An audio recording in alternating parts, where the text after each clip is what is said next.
Sinusitis বা সাইনাসের সমস্যা একটি খুবই সাধারণ রোগ। আজকের ভিডিওতে আমি খুব সহজভাবে আপনাদের সাইনোসাইটিস বা সাইনাসের ব্যথা কী, কেন হয় এবং হলে কি করতে হয় তা নিয়ে বলবো। সাইনাস কি, এটা আমি আগে জানতাম না। সাইনাস হল আমাদের নাকের দুই পাশে দুটো ফাঁপা হাড় এবং কপালে একটি ফাঁপা হাড়। এই হাড়গুলোর ফাঁপা অংশগুলোকে এয়ার সাইনাস বা সাইনাস বলে। সাধারণত এই এয়ার সাইনাসগুলো বিভিন্নভাবে আমাদের সাহায্য করে, যেমন আমাদের কণ্ঠে প্রতিধ্বনি তৈরি করে, আমাদের মাথার ওজন হ্রাস করে ইত্যাদি।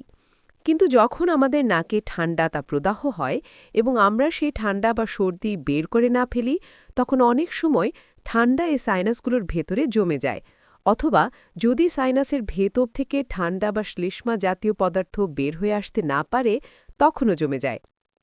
এই জমার পেছনের অন্যতম কারণ হল সাইনাস থেকে বের হওয়ার পথে বাধা থাকা, আর এই বাধা আসে যদি নাকের ভেতরে কোনো হাড় বৃদ্ধি পায়, হাড় বাঁকা হয়, নাকের ভেতরে পলিপ বা মাংস বেড়ে যায়, তখন জমে থাকা ঠান্ডা সংক্রমিত হয় এবং সাইনাসের ভেতরে সংক্রমণ ছড়িয়ে যায়। এরপর সাইনাসের ব্যথা হয়। এই মাথা ব্যথা মাথার সামনের দিকে হয়। এছাড়া নাকের দুই পাশে ব্যথা হতে পারে। মাথা ব্যথার সাথে চোখ দিয়ে পানি পড়তে পারে বা চোখ লাল হয়ে যেতে পারে। নাক বন্ধ হয়ে যেতে পারে, যার কারণে শ্বাস নিতে কষ্ট হতে পারে। গলা ব্যথাও হতে পারে। টনসিল ফুলে যেতে পারে। শরীর ব্যথা করতে পারে। জ্বর আসতে পারে।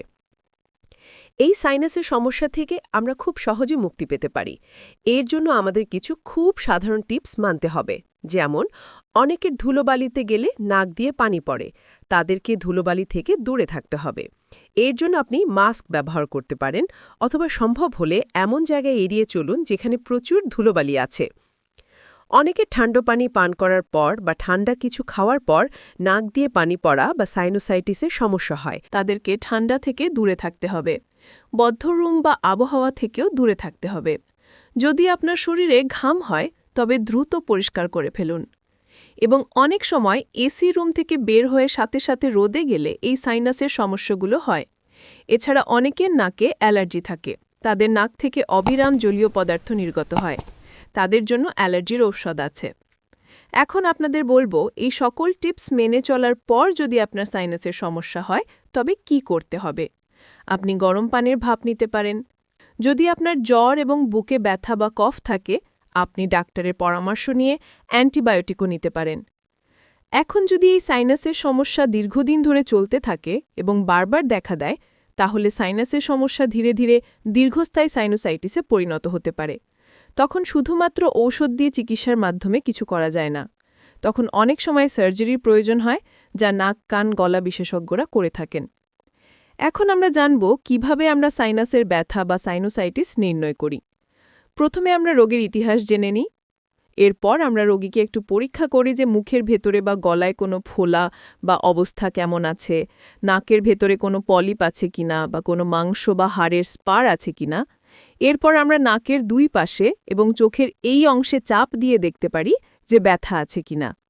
এরপর আমরা কিছু পরীক্ষা দিতে পারি। সাধারণত প্যারানাজাল সাইনাসের এক্স-রে দেওয়া হয়, এখানে সাইনাসের ভেতরের অবস্থা দেখা যায়।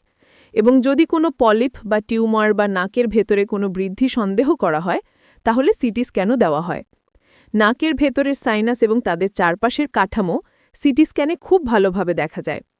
এবার আমরা জানব যে যদি আমরা সাইনাসের সমস্যাকে অবহেলা করি এবং সঠিকভাবে চিকিৎসা না করি, যদি সাইনোসাইটিস দীর্ঘস্থায়ী হয়ে যায়, তবে কি কি জটিলতা দেখা দিতে পারে। সাইনাসের সমস্যা একটি খুবই সাধারণ সমস্যা, তবে সঠিকভাবে চিকিৎসা না করলে অবশেষে এই সাইনাস সংক্রমণ চোখে ছড়িয়ে পড়তে পারে। সেক্ষেত্রে চোখের ভেতরে অনেক ক্ষতি হতে পারে, পুজ হতে পারে। এটি মস্তিষ্কে ছড়িয়ে পড়তে পারে, মেনিনজাইটিস বা মস্তিষ্কের ভেতরে পুজ বা এনসেফ্যালাইটিস হতে পারে। তাই এই সমস্যাকে অবহেলা করবেন না। ভিডিওটি দেখার জন্য ধন্যবাদ।